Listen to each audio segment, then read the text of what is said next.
have a little tradition here. Pete points at me and says, "The camera's rolling." This is after I say, "Anytime you're ready, Pally." Do you know where I got that? You're not. What? And quite often you're not. No, you can't always be ready. Do you know where I got the "Anytime you're ready, Pally" thing from? No. Well, years before Ward Austin, who was he ended up being a friend of mine. He was a strange character in Sydney radio, obsessed with the Civil War. But he was a very young DJ who took over from Bob Rogers when he left 2UE and went to 2SM. Ward Austin had this incredible knack, if I could call it that, of sounding exactly like Bob Rogers. I could not tell the difference between Bob Rogers and Ward Austin on the air. He gradually grew out of the sound-alike Bob Rogers act and became Ward Pally Austin. And he got the idea, because he used to say, Ward, he would say, "Anytime you're ready, Pally," because he had a panel operator, and Pally was the panel. Anyway, it's a long story. But he, I discovered years later, got it from Dean Martin. Because Dean always pretended he was drunk, and I don't think he ever really drank that much. But he would say, "Anytime you're ready, Pally," and away he would go with a perfect show every time. I've always remembered that, and I like the line, "Anytime you're ready, Pally." If none of that appeals to you, Pete, you can cut it out. That's fine. Dear, oh dear. You know our sponsors, lovely people. There's the Inn, that is the Rising Sun Inn at Kensington, and these wonderful people, the gallery on Melbourne Street, Elders Fine Art Gallery. And don't forget, for lunch or dinner, you can't go past the Rising Sun at Kensington, and you can't go past Jim Elder if you would like to get your paintings valued. You can talk to Jim. I'll give you his phone number. And I bring this up because I want to talk to you about Aboriginal art.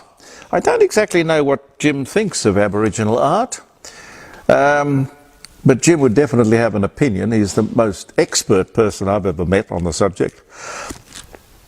As I say, one of our great sponsors. 8267 2869 is the number for Elder Fine Art Gallery, Melbourne Street, North Adelaide.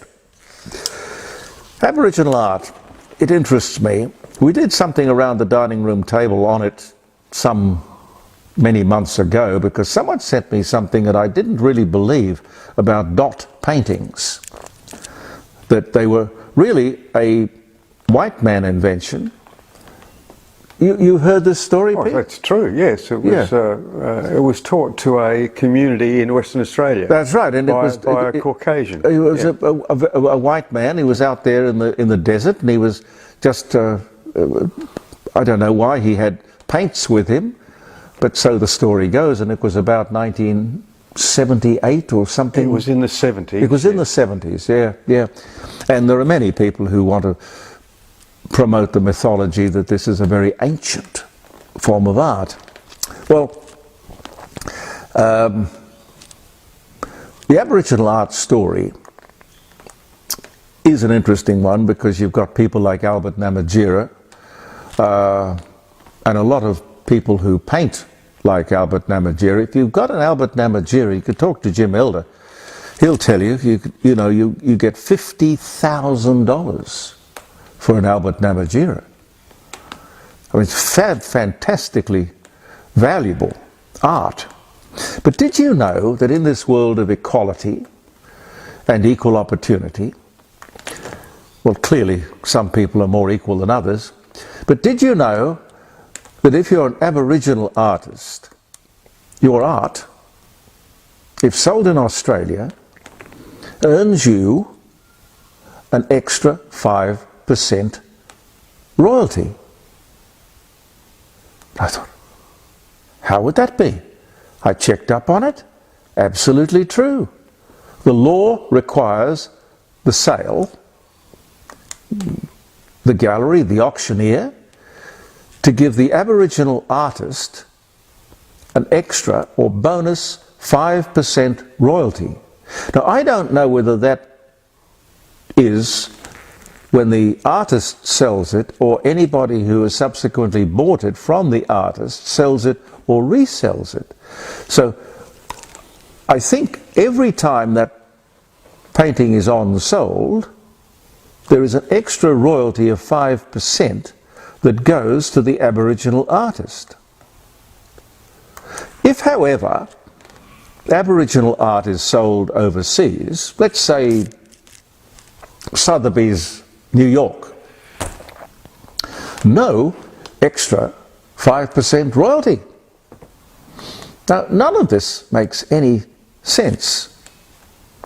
Activists, and I'll bet most of them are white, activists now want this 5% law applied universally overseas. Well, good luck with that. People should be treated equally. I mean, while Aboriginal art is pulling tens of thousands, as I say, sometimes $50,000 or more, you're more than equal. If you're a white artist or an Aboriginal artist, surely a painting should sell on its merits. And I guess there's a bit of supply and demand in there as well. I can't see how the colour of the artist's skin is relevant in any way. Mind you, I can't see how somebody's skin is relevant in any aspect of life. An extra 5% because you're black? I think it's mildly patronising, frankly. It looks like a drug scandal is sweeping the AFL. Or you might say the AFL is sweeping the drug scandal under the carpet. Now, Pete, this is a story you'd have an interest in, or perhaps even you should be doing. Yes, I have an interest, yes. It's terrible when you consider that these players are role models. Role models for millions of idolising kids.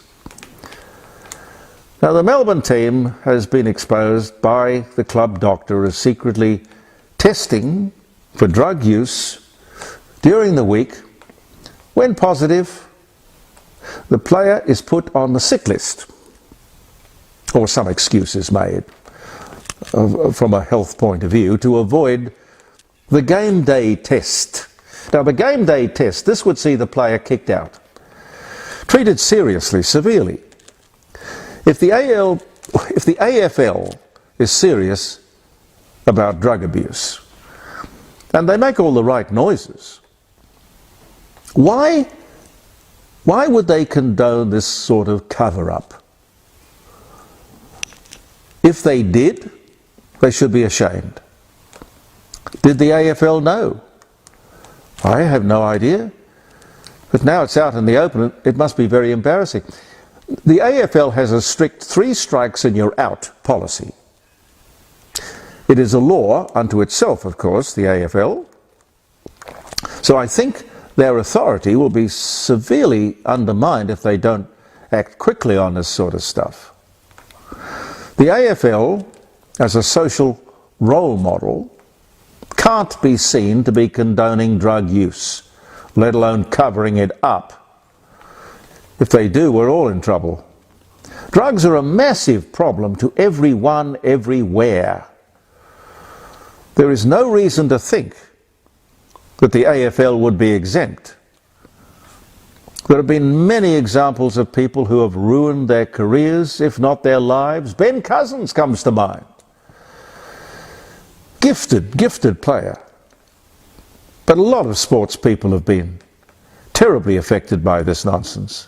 The AFL often takes a position on moral issues, racism, the Aboriginal yes voice referendum, LGBTIQ issues.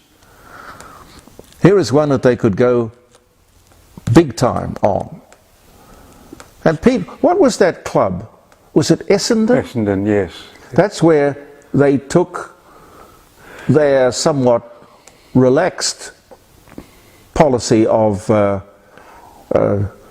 drug-induced performance. They paid a heavy price. They paid a terrible price for it. But the players were told that it was legal. Yes. The players were actually told that it was legal. And to your knowledge, would it have been legal? No, no. But the club said it was. The club told the players that it was, yes. And the AFL, this again went under the radar as far as the AFL was concerned. Oh, there was some suspension there. I forget what the penalty was, but yeah.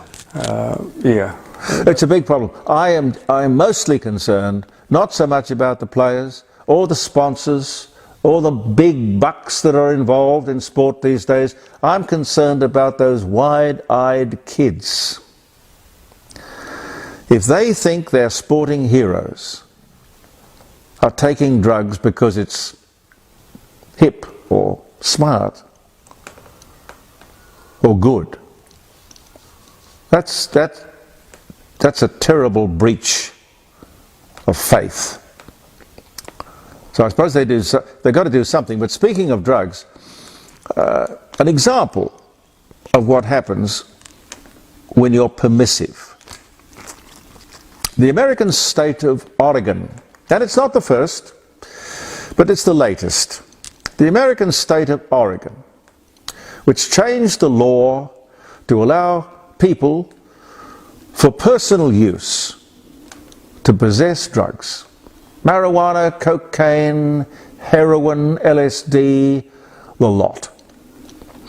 Authorities have announced that in the first 3 months of this year, of this new permissiveness, deaths from fentanyl are up a staggering 1,500%. 1,500%. A demonstration of what can happen if you let it. I heard on the ABC a piece of remarkable radio the other day. I don't know why I keep listening. I think there's some perverse thing. It's like an itch you can't scratch. Look, I'm sure there are a lot of good people who work at the ABC. But this piece was classic. It was on one of my favourite subjects and one of their favourite subjects. We come at it, mind you, from completely different directions. I'm talking about climate change. Wow. They had a new angle altogether. I thought I'd heard them all. I couldn't believe it. The argument was the melting of the ice caps, which is quite natural, by the way. You know, I'm not sure whether we're coming out of an ice age or into an ice age, but, you know, Professor Ian Plimer could tell you chapter and verse. But it's quite natural. But the melting of the ice caps was affecting the world as it was spinning on its axis. Therefore, it was affecting time. Wow, there's a new one. Climate change is robbing you of so many milliseconds. Now, it was either a case of the presenter saying, or maybe the producer, I don't know, you come on and tell us your story, doesn't matter how much of a fairy tale it is, no questions asked. Or the journo just didn't have the smarts to know what rubbish this was. Time is changing. Of course it is. I mean, you know, you talk about the climate, and you talk about the world, you talk about moving on its axis, all these things.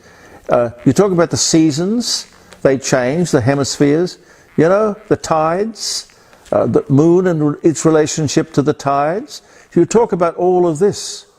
It's a living planet we live on. You know, time is changing. This day, as we move towards winter, is getting fractionally shorter.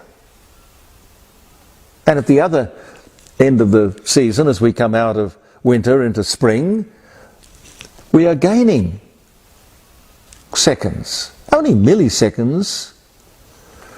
But this guy was talking about, you know, something catastrophizing, not talking, catastrophizing over climate change. Now, time is changing, only milliseconds, a decade, has done for years, end of story. And yes, there is movement on the axis. Climate is not causing this. There is melting of the ice caps and ice generally, but it is not changing the weight of the planet.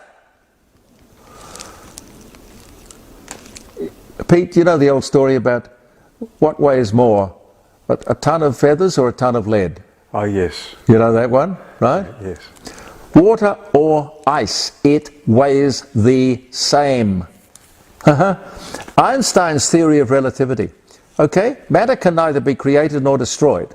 It's one of the building blocks of our existence. Changed, yes, but it can't be destroyed. The ABC has a responsibility to question these things. They seem to have a closed mind on climate change. Anyone who comes along with a conclusion to which the ABC have already come seems like they get straight through. No questions asked. Yeah, amazing. Speaking of the ABC, I heard a promo that they ran the other day. Know the story. Listen to the ABC. Okay. Here's a question for you guys. Who decides what the story is? I never hear a differing opinion. The other side, I mean. When you only talk to left-wing people, you will only get left-wing views. Every story is decided. People who support the ABC narrative will be interviewed and never will be asked a difficult question. Is that what's happening? Never asked to explain their position? I don't see an attempt to present a balanced view. Well, maybe you do, I don't know. Talk to me tomorrow about this. The ABC argues from a conclusion, their conclusion, which they've already reached. And this is, at public expense, what's being forced down our necks. They have totally lost the plot as a broadcaster, in my opinion. They are a left-wing campaign organisation, fully taxpayer funded, and that is wrong. And I think, frankly, must stop. Kim Williams, I've got great respect for you. New head, new chairman of the ABC. It is, as they say, over to you, sir, to fix it. Others have tried. I remember Jonathan Shire tried. John Howard appointed him to straighten out the ABC. And I think Jonathan left in tears. Dear oh dear. Who was it who said that? The animals have taken over the zoo. No, he said that. He said that. Jonathan Shire said that. He simply said, the animals have taken over the zoo. I will leave you. Got a song, Pete? Look, a lot of people like my version of Waltzing Matilda. Yes. And I haven't heard that for a while. No, and I've got a lot of my own photography on that, so the people might find that interesting. Yeah, do that. Coming up in a second, ladies and gentlemen, April 4, 1975, Microsoft is founded as a partnership between Bill Gates and Paul Allen to develop and sell basic interpreters. What's a basic interpreter, Pete? No idea. No idea. Anyway, that was 1975. A lot of water has gone under the technological bridge since then. Martin Luther King Jr., American clergyman and leader of the Civil Rights Movement, Nobel Prize winner of 1964, assassinated at the Lorraine Hotel in Memphis, Tennessee. He was just 39 years old. It was this day in 1968. 1914, the film series Perils of Pauline was shown for the first time in Los Angeles. And the whole genre of making movies has not changed all that much since. Christopher showed me the latest Mission Impossible movie, which with a lot more bells and whistles was exactly that. It was The Perils of Pauline. Cliffhangers. But Pauline was around in 1914. Napoleon abdicates for the first time in favour of his son, 1814. Carl Benz, German inventor, engine designer, automobile manufacturer. He dies of bronchial inflammation at the age of 84. The year was 1929. Heath Ledger, Australian-American actor. Brokeback Mountain, The Dark Knight. He was born in Western Australia. He died 2008. He was born in 1975. Ignatius of Loyola becomes the first superior general of Jesuits. Hence St. Ignatius School. 1541 was the year. Elon Musk buys 9.2% of Twitter, making him the company's largest shareholder, 2022. Yamamoto, Japanese World War II, Marshal Admiral, Commander-in-Chief of the Japanese fleet. He was the man who designed the attack on Pearl Harbor and the attack on Darwin. He died in 1943. He was born this day in 1884. Robert Downey Jr., American actor. Charlie Chaplin, Iron Man, The Avengers. And of course, what's the latest one, Pete? The one with the inventor of the atomic bomb? Oh, yeah. yes. What's that one? Oh, I saw it the other day. No, I can't think of the name. I'm having a senior moment. Me too. Yeah, I know. You know who I mean. The first electric power plant fueled by garbage begins in America in 1972. You'd never run out of fuel. Oppenheimer, that's the one. And Sir Francis Drake was knighted by Queen Elizabeth I aboard the Golden Hind in England on this day in 1581. And later executed. Did you know that? Who? Francis Drake? Yeah.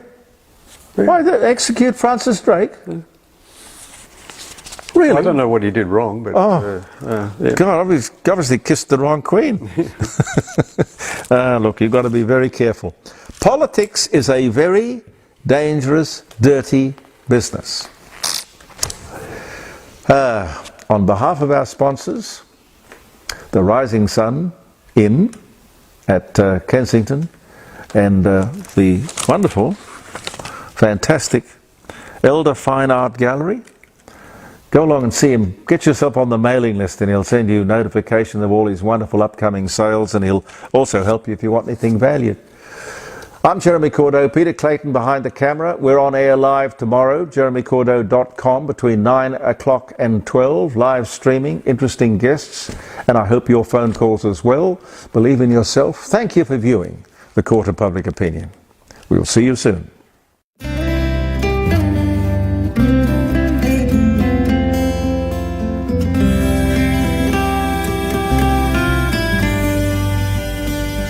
Once Charlie swam can't buy a billabong under the shade of a coolabah tree, and he sang as he watched and waited while his Billy boy, you'll come waltzing Matilda with me. Waltzing Matilda, you'll come waltzing Matilda with me. And he sang as he watched and waited while his belly boiled. You'll come waltzing, Matilda, with me.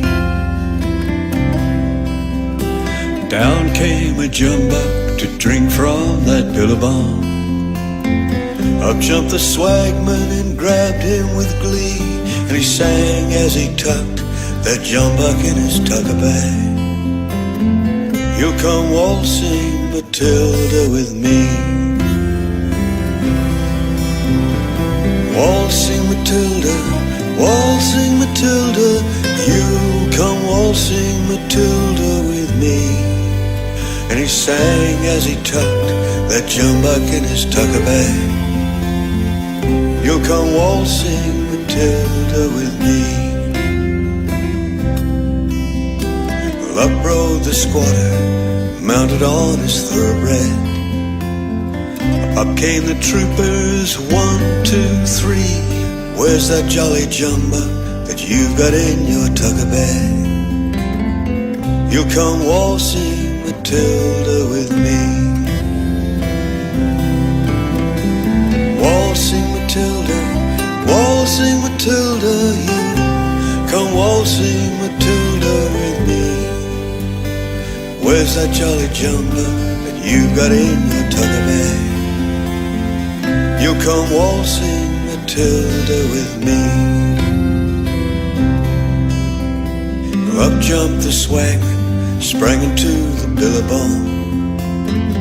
You'll never take me alive, said he, and his ghost may be heard as you pass by that billabong. You'll come waltzing, Matilda, with me. Waltzing Matilda, waltzing Matilda, you come waltzing, Matilda, with me. And his ghost may be heard as you pass by that billabong. You'll come waltzing, Matilda, with me.